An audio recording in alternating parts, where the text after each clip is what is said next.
예수님을 믿는 사람, 성도가 가장 많은 관심을 기울여야 하는 주제는 바로 하나님의 나라입니다. 제자들이 예수님에게 이렇게 질문했습니다. 예수님, 당신의 제자로 하나님의 자녀로 산다는 것은 어떤 뜻과 의미가 있습니까? 라고 물었죠. 그러자 예수님께서 제자들에게 이렇게 대답하셨습니다.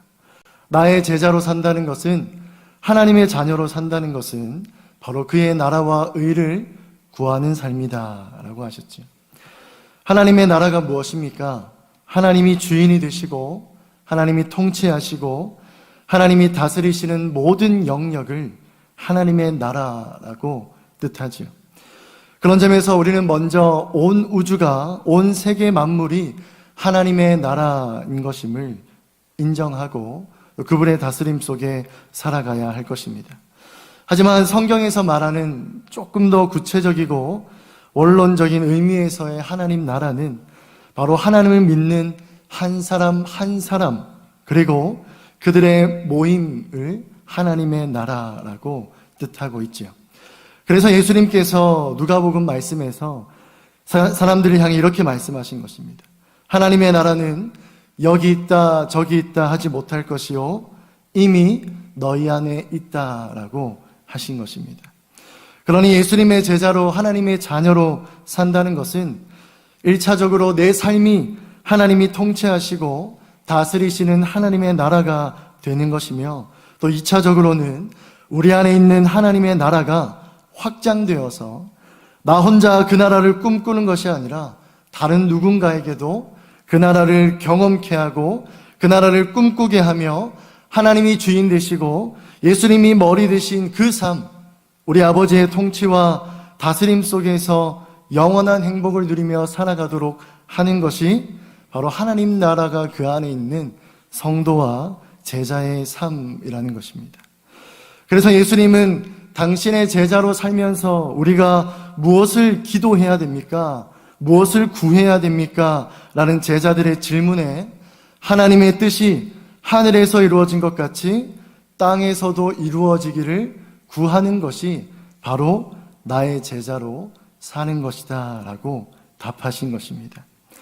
그러나 예수님의 이런 가르침에도 불구하고 오늘날 우리의 신앙, 우리의 모습을 돌아보면 여러 많은 문제들을, 부끄러운 모습들을 발견하게 되죠. 어떤 문제입니까? 바로 우리가 예수님의 제자로, 하나님의 자녀로, 성도로 이 세상을 살아간다고 고백은 하지만 우리 안에 하나님의 나라를 구하지 않는 순간과 그 때가 너무나도 많다라는 사실이죠. 조금 더 적나라하게, 조금 더 부끄러운 표현을 해보자면 오늘날 믿음의 가정이라고 하는 우리의 가정이, 오늘날 주님이 머리 대신 몸된 교회라고 하는 우리의 공동체가 더 이상 하나님의 나라를 구하지 않고 있다라는 것입니다. 오늘 우리가 읽은 사무엘상 이 본문은요, 바로 다윗의 공동체 이야기를 하며 하나님의 나라의 그 뜻과 이를 구하지 않는 사람들을 향해 하나님께서 몇 가지 권면의 말씀을 하고 계십니다. 먼저 오늘 본문의 배경은 이렇습니다. 하나님의 은혜로 블레셋과 이스라엘의 큰 전쟁 가운데 하나님이 다윗을 그 전쟁에서 빼내어 주셨습니다. 민족 간의 싸움을 피할 수 없었던 그 운명, 비극적인 운명에 처해 있었던 다윗을 하나님이 구원해 주신 것이죠. 블레셋 방백들의 눈을 멀게 하셔서 저 사람은 골리앗을 무찌르는 사람이 아닌가, 저 사람이 우리의 뒤를 칠 수도 있는 능력 있는 사람이 아닌가라는 마음을 하나님이 그들에게 주셔서 다윗은 안전하게 그리고 즐거운 마음으로 집으로 돌아갈 수 있게 된 것이죠. 그러나 오늘 본문의 시작은 하루에 40km씩 행군하며 사흘 만에 자신이 머물렀던 성읍에 도착한 그들의 앞에 아주 이상하고도 비극적인 상황이 시작되었다라고 이야기합니다. 아말렉 족속이 다윗과 그의 가족들을, 다윗의 가족들과 부하들의 모든 가족들을 납치했고 그들이 살고 있던 집을 불태웠다라고 이야기하죠. 오늘 본문은 전개를 굉장히 빠르게 이야기하고 있습니다. 모두가 바닥에 엎드려 울었고 절망적인 상황 속에서 광야 생활 10년을 버텼던 그들조차 가족을 잃자 이성을 잃어버리게 되었다라고 이야기하죠. 그동안 다윗을 위해서라면 무엇이든지 할 수 있었던 600명의 사람들이, 그중 몇몇 사람들이 지난 10년간의 의리를 잊고 다윗을 돌로 쳐 죽이자라고 말할 정도로 다윗의 공동체는 절망적인 상황을 직면하게 됩니다. 그러나 하나님을 의지하는 마음으로 다윗은 정신을 차렸고 또 곳곳에 숨겨진 하나님의 은혜를 경험하고 발견하며 오늘 본문은 다윗과 그의 공동체가 하나님의 은혜로 말미암아 빼앗겼던 모든 것을 기적적으로 되찾게 되었다라고 이야기를 결론 짓고 있습니다. 그러나 오늘 본문은 이 하나의 이야기만으로도 우리에게 많은 권면을 줄 수 있고 아름다운 이야기죠. 본문 1절과 20절까지 사이의 이야기만 봐도 성도가 문제를 만났을 때 아무리 목숨이 위협받는 큰 문제가 있다 할지라도 하나님께 기도하면 하나님이 그를 구해주신다라는 좋은 권면의 내용이 이미 본문 상반절쯤에 다 나와 있습니다. 그러나 오늘 본문은 사무엘상 20장은 그렇게 이야기가 끝나고 있지 않죠. 우리가 앞에서 이미 충분한 교훈을 얻었다 할지라도 성경 말씀 뒷부분 뭔가 이야기가 더 시작된다라고 한다면 우리는 성경을 읽는 독자로서 그 말씀에 달디단 그 말씀의 은혜를 경험하고자 하는 성도라면 그 뒤의 이야기의 교훈도 더 관심 있게 헤아려 봐야 할 것입니다. 오늘 본문은 바로 그 뒷이야기를 우리들에게 들려주고 있지요. 모든 것이 해결되었습니다. 가족도 빼앗기고 성도 불탔지만 하나님의 은혜로 모든 것이 되찾게 되었습니다. 아말렉 족속의 잔인함과는 좀 이상하게 그들은 모든 포로를 다 죽이지 않고 살려두었습니다. 아무리 봐도 하나님의 은혜였다라고 본문에서 이야기를 하고 있죠. 그러나 오늘 본문은 다윗 공동체 내부에 더 큰 문제가 있다라고 이야기합니다. 아말렉 족속이 그 공동체 외부의 문제였다면 오늘 본문에 등장하는 한 무리들이 바로 다윗 공동체 내부에 하나님의 나라와 의를 구할 수 없게 만드는 특정 무리들이 공동체 안에 있었다라고 이야기를 하는 것이죠. 다윗의 앞을 가로막는 한 무리의 사람들이 나타납니다. 그리고 오늘 본문 22절 말씀에서 고백하듯이 이렇게 말하고 있습니다. 우리 22절 말씀 함께 읽도록 하겠습니다. 시작. 다윗과 함께 갔던 자들 가운데 악한 자와 불량배들이 다 이르되 그들이 우리와 함께 가지 아니하였은즉 우리가 도로 찾은 물건은 무엇이든지 그들에게 주지 말고 각자의 처자만 데리고 떠나가게 하라 하는지라. 다윗이 빼앗긴 것을 되찾으려 길을 떠날 때 아말렉 사람을 추격하던 그 중간에 오늘 본문에는 이미 며칠 전부터 이어졌던 이 강행군의 여파로 지쳐버린 200명의 사람들이 있었다라고 이야기합니다. 다윗은 그들을 부솔이라는 시냇가에 쉬게 해주었고 또 그들은 다윗의 배려로 목숨 건 이 전투에 참여하지 않아도 되는 특혜를 입게 되었지요. 그러자 전투에 참여했던 나머지 400명 사람들 중 일부가 다윗에게 이렇게 말한 것입니다. 그들과 우리는 다른 점이 있다. 우리는 이 전투에 목숨을 걸었지만 그들은 이 시냇가에 앉아 쉬지 않았느냐. 그러니 우리는 우리가 되찾은 것을 그들과 나눌 수가 없다라고 목소리를 높인 것입니다. 저는 오늘 이들의 주장이 다윗을 향한 이들의 목소리가 자신의 권리를 주장하는 이 내용 자체가 옳고 그름을 따지고 싶지 않습니다. 왜냐하면 오늘 본문은 이들이 다윗에게 이것을 요구한 것이 좋았다, 나빴다, 합리적이었다, 너무했다라고 평가하지 않고 오히려 하나님께서 이들을 어떻게 평가하시는지를 우리에게 주목하라라고 이야기하기 때문이지. 본문 22절 첫 번째 부분을 다시 보시면 하나님은 그들을 이렇게 평가합니다. 다윗과 함께 갔던 자들 가운데 악한 자와 불량배들이 이렇게 말했다라고 이야기하죠. 우리는 하나님께서 이들을 악한 자로 평가하고 계신다는 점을 주목해야 합니다. 그들은 어떻게 해서든 숫자를 줄이고 싶었죠. 자신들에게 돌아오는 전리품을 더 많이 획득하고 싶었을 것입니다. 꼭 물질의 눈이 멀지 않더라도 저들과 내가 똑같은 대접을 받는 것이 불쾌했을 수도 있지. 그동안 함께 동고동락했던 10년 동안 함께했던 전우들을 향한 긍휼한 마음은 찾아볼 수가 없고, 오직 그들이 결정적인 순간에 참여하지 않았다는 이유만으로, 함께 교회에 봉사하지 않고 함께 믿음의 경주를 온전히 달리지 않는다는 이유만으로 저들과 우리는 동일한 대접을 받아서는 안 된다라고 억지를 부리고 있는 것입니다. 우리의 신앙생활 안에도 이런 모습들이 혹시 있지는 않습니까? 하나님, 내가 저들과 똑같은 은혜를 받는 것은, 내가 저들과 똑같은 대접을 받는 것은, 내가 저들과 똑같은 한 데나리온을 받는 것은 하나님 불합리한 일입니다. 하나님은 이런 우리의 마음을 슬퍼하시고 어찌하여 너희가 그들을 향한 긍휼한 마음이 없냐?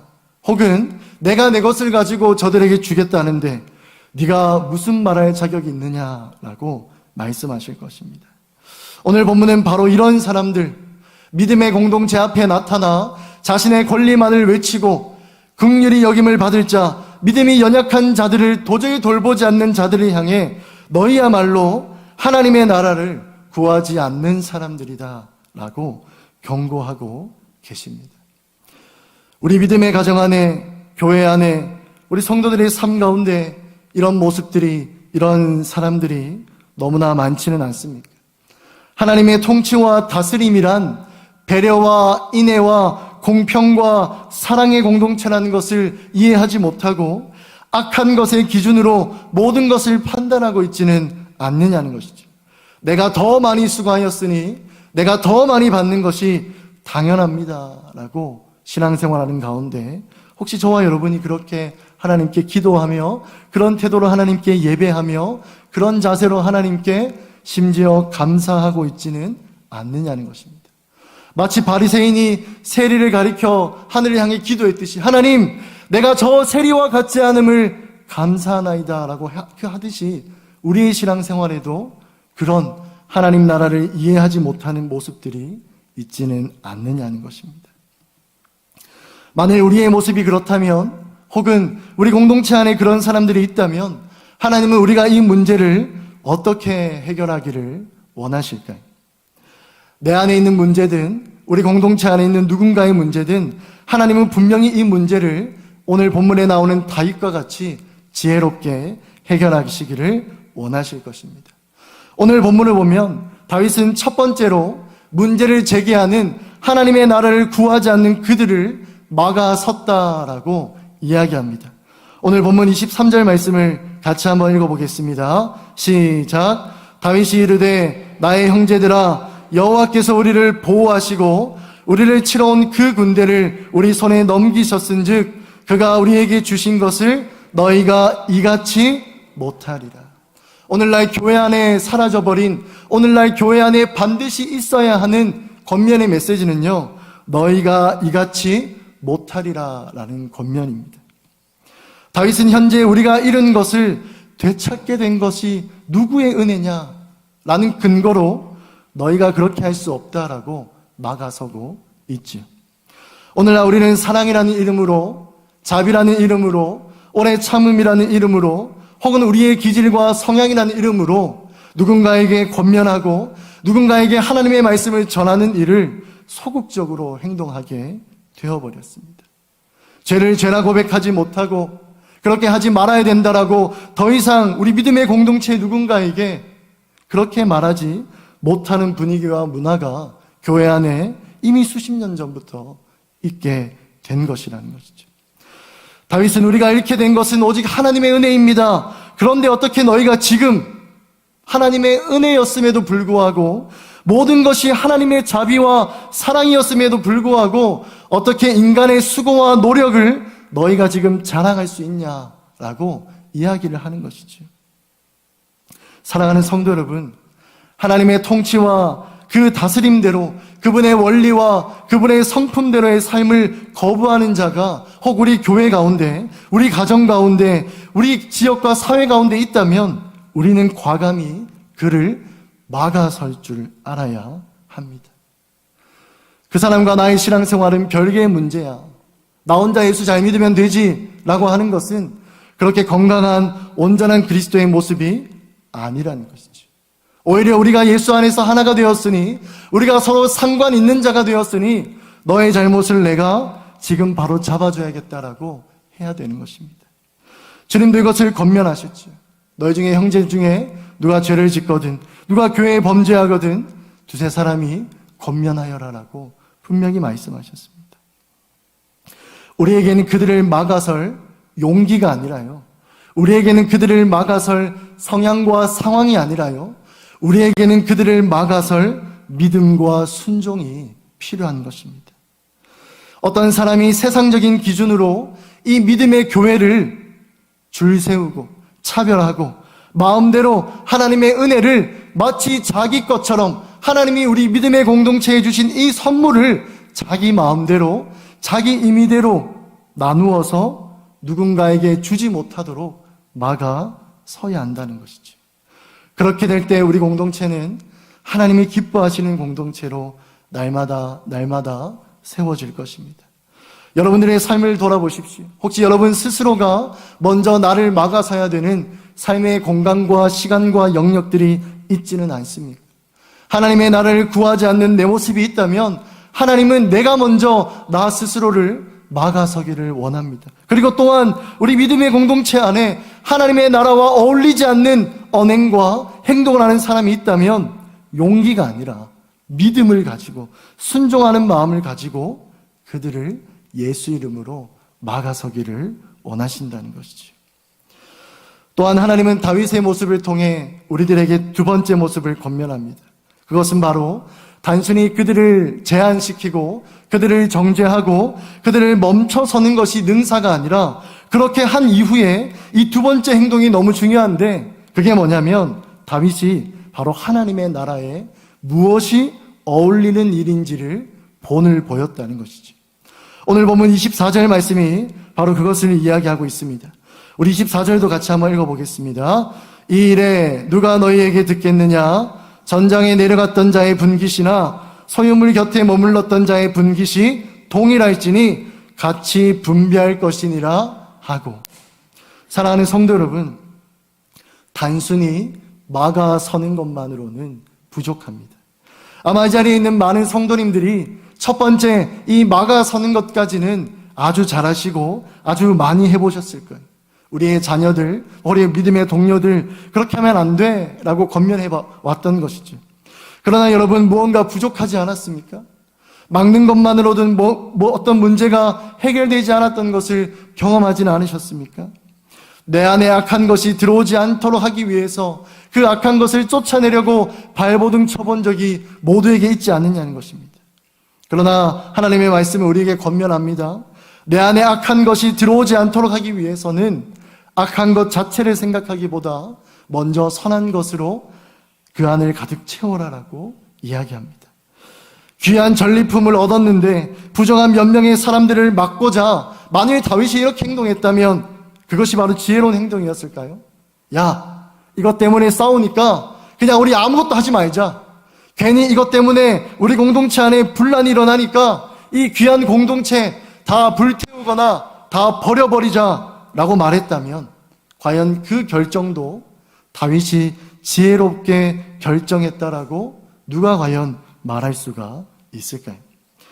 우리 한국의 속담에 구더기가 무서워서 장을 못 담그면 안 된다라는 속담이 있듯이, 사랑하는 성도 여러분, 내 삶의 정욕을 막고자 우리가 아무것도 하지 않는 채 살아가면, 산에 들어가서 살면 그것도 문제가 해결되는 지혜로운 방법은 아니라는 것입니다. 성경은 우리에게 오히려 무엇을 제안합니까? 오히려 더 적극적으로 하나님의 나라에 어울리는 일을 삶 가운데 해라라고 합니다. 하나님의 나라에 어울리는 일을 여러분들의 삶 가운데 적극적으로 하고 계십니까? 또한 우리의 자녀들에게, 믿음이 연약한 자들에게, 또 혹은 우리가 권면해야 되는, 훈계해야 되는 누군가에게 그 행동을 단순히 막아서는 정도로만 만족하고 있지는 않으십니까? 그렇지 않습니다. 단순히 그들을 막아서는 것으로는 공동체의 온전함을 추구하거나 유지하거나 두릴 수가 없지. 우리 하나님은 오늘 이 두 번째 다윗의 모습, 그렇게 하지 않는 게 좋겠어. 대신에 대안을 내어놓는 겁니다. 대신에 하나님 나라에 어울리는 일을 하자. 분깃이 동일할지니 같이 분배하는 게 좋다라고 이야기하는 것입니다. 오늘 우리의 가정 가운데, 우리의 교회 가운데 이런 모습들이 있을 수 있기를 축복합니다. 우리 은혜의 교회가 하나님의 나라와 어울리는 일을 하는가 충분히 묵상해보고 생각해볼 주제이지. 우리의 삶 가운데, 우리의 셀 가운데, 우리의 부서 가운데, 우리의 교구 가운데, 우리의 여러 믿음의 동역자들의 관계와 모임 가운데 우리는 과연 서로에게 하나님의 나라와 어울리는 일들을 권면해주며 추천해주며 날마다 그들이 하나님의 나라와 어울리는 말과 행동과 삶을 살아갈 수 있도록 세워주고 있는가? 단순히 그들을 막아서는 것뿐만 아니라 그들에게 어울리는 우리의 정체성인 하나님의 자녀와 예수님의 제자라는 그 삶에 걸맞는 옷을 입혀주고 있는가? 그것을 생각해 보아야 할 것입니다.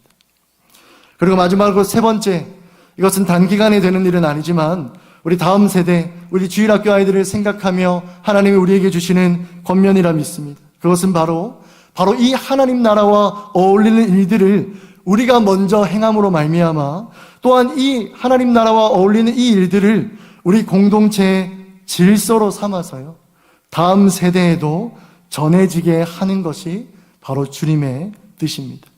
오늘 본문 25절 말씀이 바로 이것을 이야기하고 있습니다. 우리 25절도 같이 한번 읽겠습니다. 시작. 그날부터 다윗이 이것으로 이스라엘의 율례와 규례를 삼았더니 오늘까지 이르니라. 아멘. 사랑하는 성도 여러분, 하나님의 사람은, 하나님의 성도는, 예수님의 제자는 그 나라와 어울리는 일을 할 뿐만 아니라 그 나라와 어울리는 일이 내 삶의 질서가 되게 할 뿐만 아니라 누군가의 삶의 율례와 법도가 되게 하는 사람입니다. 이것이야말로 우리가 성도라는 가장 명확한 증거일 것입니다. 우리가 아버지의 마음을 기쁘게 하고 주인의 마음을 시원케 하는 사람이라는 것에 아주 명확한 증거일 것입니다. 만일 저와 여러분이 하나님의 뜻에 관심이 있고 하나님의 말씀이 우리의 삶의 기초이자 기준이 되어가고 있다면 그것은 이미 우리가 하나님의 자녀로 온전해지고 있다는 뜻이지. 그리고 반드시 하나님의 기쁨으로 살아가는 자는 그것을 다른 사람들에게도 전할 것입니다. 우리는 그것을 복음을 전한다라고 말하기도 하고요, 그 나라의 백성이 되도록 그를 가르치고 날마다 권면한다라고도 설명할 수가 있을 것입니다. 한마디로 자신뿐만 아니라 주변 사람들에게도 그 나라와 의의가 무엇인지를 알리고 그 나라의 뜻을 따라 살도록 하는 것이 바로 교회의 다음 세대에게 해야 되는 일이라는 것이죠. 우리가 물려줘야 되는 믿음의 유산이라는 것입니다. 그런 점에서 이 세 번째 단락에서 우리는 생각해 볼 수 있습니다. 나는 나의 자녀들에게, 우리 은혜의 교회는 믿음의 다음 세대, 우리 주일학교 아이들에게 과연 우리가 전해줄 만한 질서와 규칙이 있는가라는 질문이지. 사랑하는 성도 여러분, 우리 안에 그 질서와 그 규칙이 있습니까? 우리가 먼저 하나님의 나라와 어울리는 일을 할 때 이것이 너무 좋아서, 이것이 너무 주님의 기쁨이 되어서 다음 세대에게도 믿음의 유산으로 전해줘야 되는 것들이 우리에게 오늘 이 시간 있느냐는 것입니다. 하나님이 원하시는 것은 바로 이것입니다. 단순히 우리가 우리의 자녀들, 우리의 다음 세대들, 믿음이 연약한 자들, 우리의 믿음의 동력자들을 막아서는 것뿐만 아니라 무언가를 못하게 하고 제한시키고 꽁꽁 얼어붙은 그 겨울 마냥 수동적이고 정말 피상적인 그런 공동체가 아니라 하나님은 우리에게 더 적극적인 행동을 원하십니다. 하나님의 나라와 어울리는 일들을 해라. 그리고 그것이 너희 공동체의 질서가 되게 하고 그리고 다음 세대에게 유산이 되게 해라 라는 것입니다. 사랑하는 성도 여러분, 다윗이야말로 바로 하나님이 마음에 합한 자가 아닙니까? 다윗은 이러한 고난과 위기 속에서도 바로 하나님의 나라를 구했던 사람입니다. 하나님이 통치하시고 다스리시는 원리대로 인생의 절망 가운데, 인생의 절벽 가운데, 문제와 고난과 어려움 속에서도 그는 항상 생각한 것입니다. 하나님의 나라와 어울리는 일이 뭘까? 그렇다면 사랑하는 성도 여러분, 사랑하는 마음으로 믿음으로 권면합니다. 저와 여러분도 다윗과 같이 하나님의 나라와 어울리는 일을 하는 그런 사람들이 되기를 축복합니다. 만약에 예수님을 믿는다 하면서도 하나님의 뜻이 아니라 예수님을 나의 선생으로 나의 구주로 고백하면서도 하나님의 뜻이 아니라 내 욕심만을 구하는 사람이 있습니까? 그렇다면 그 사람이 자기 자신이든 그 사람이 또 다른 누군가이든 그 사람을 막아 서 주십시오. 맹인이 맹인을 인도할 수 없다라고 했습니다. 우리 안에 어둠을 몰아내신 예수 그리스도, 그 예수 그리스도를 믿는 사람만이, 빛의 자녀들만이 그 맹인을 옳은 길로 인도할 수 있다고 했습니다. 여러분, 사람을 옳은 길로 인도할 수 있는 첫 번째 첫걸음이 무엇입니까? 거기로 가면 안 된다라고 알려주는 것이죠.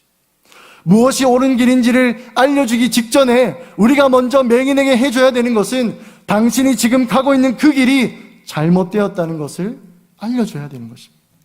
그것이 바로 오늘 본문 첫 번째에서 말하는 것이죠. 잘못된 것, 하나님의 나라와 어울리지 않는 것을 추구하는 사람들을 막아서야 된다는 것입니다. 그들이 주님이 값주고 사신 교회를 사람의 입맛대로, 자기의 뜻대로 마음껏 유린하지 못하도록 내버려 두지 말아야 된다는 것이죠. 사랑이란 이름으로 무작정 덮지 말아야 된다는 것입니다. 그리고 하나님의 나라에 어울리는 일이 무엇인지를 보여줘야 된다는 것이죠. 단순히 정죄하고 단순히 훈계하고 그를 내쫓으라라는 의미가 아니라 그를 막아선 이후에 무엇이 옳은 행동인지 가르쳐주라는 것입니다. 무엇이 하나님 나라에 어울리는 일인지, 무엇이 하나님의 마음에 합한 것인지를 가르쳐주라는 것이죠. 그리고 그것이 교회의, 우리 믿음의 가정의 질서가 되도록 하는 것입니다. 하나님은 이런 방법으로 다윗처럼 우리 믿음의 가정에, 믿음의 공동체에 우리의 이름이 남기를 원하십니다. 우리 선배들의 신앙이 이랬지, 우리 어머님의 신앙이 이랬지, 우리 아버님의 신앙이 이랬지, 우리 교회 목사님의 신앙이 이랬지, 우리 세장님의 신앙이 이랬지 라는 아름다운 모습으로 공동체에, 사람의 마음에, 성도들의 삶 가운데 우리의 이름이 예수 안에서 남겨지기를 원하신다는 것이죠. 이것이 바로 하나님이 기뻐하시는 일입니다.